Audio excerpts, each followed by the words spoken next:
Hundreds of children have been killed and wounded since the start of the war in Ukraine, and many thousands more have been traumatized by the violence they've witnessed. But there's only limited capacity for professional treatment, with many facilities destroyed or evacuated because of Russian attacks. DW correspondent Jan-Philipp Scholz visited a children's psychiatric clinic in the western city of Lviv and spoke to some of the young patients there. When words fail, pictures sometimes help. For weeks, Lviv's largest psychiatric clinic has been treating more and more children with severe war trauma. Vasilena comes from Kharkiv. She saw rockets destroy her hometown and kill many people. She was evacuated, but her parents remain in the embattled city. What are you drawing right now? This is the Ukrainian flag. Why are you drawing the Ukrainian flag? Because we will win. The therapists say that drawing helps many children to process their experiences. They often cannot talk about it, but even small children perceive the terrible things around them. Parents and grandparents often try to gently explain to the children what is going on. Then sometimes they act like it's all just an exercise, a game or something. But then the children reply, no, we live in a war. This is a real war. What hurts the doctor most, the children are constantly searching for explanations for the horror, and many begin to doubt themselves. Sometimes the kids think that this has something to do with their behavior, that it just happened because they did something wrong. We then try to explain to them that they live in a free, independent country. We didn't break any borders, we didn't behave aggressively towards other countries. So it's not their fault at all. The children often have sleeping disorders, mood swings, and become apathetic. Many ask every day if they can ever go back to their old lives. I'm so sorry about my country. I used to live in such a beautiful city. Now everything is destroyed.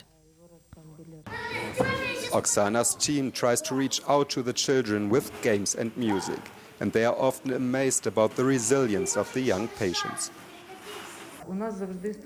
Sometimes we ask ourselves who is treating whom. Are we treating them or are they treating us? It works in both directions. They give us so much. If they weren't with us, we would be much worse off. Oksana has learned through her work that doctors shouldn't give children false hope. This situation is bad, and unfortunately, the most innocent of all will probably have to live with this for a long time. Let's bring in Pete Walsh here. He's Ukraine country director for the charity Save the Children and joins us from Lviv. Pete, thanks for being with us. I understand you spent the past couple of weeks in the embattled east of the country. What did you find there? Yeah, thank you very much. Yes, I was indeed. I was in a city called Mykolaiv, where just previously, the night before, at the Children's Referral Hospital, at least 10 missiles had hit in and around the hospital grounds and had made significant damage to the children's operating theatre. At the time of this attack, there was a 9-year-old and a 15-year-old girl that were receiving trauma surgery from a previous attack. One girl was having bullets removed from her arm. The other was having shrapnel removed from her stomach when the missiles came in and hit the theatre directly. We are aware that both these children ended up in intensive care, but I can pleased to tell you today that both children are now, fortunately, stable and recovering.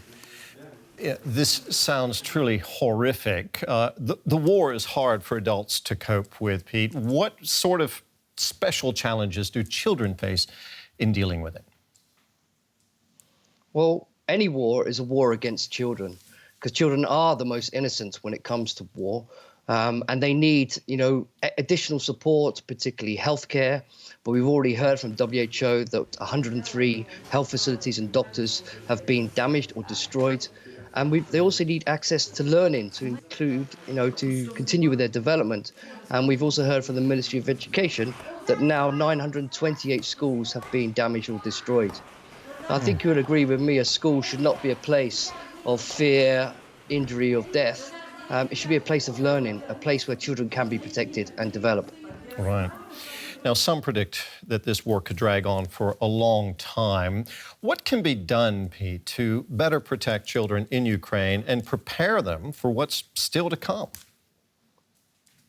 Well, first and foremost, Save the Children and humanitarian partners call for an immediate ceasefire of the hostilities of this war against children, and begin the process to enable access for all humanitarian partners to get to these areas that are hard to reach.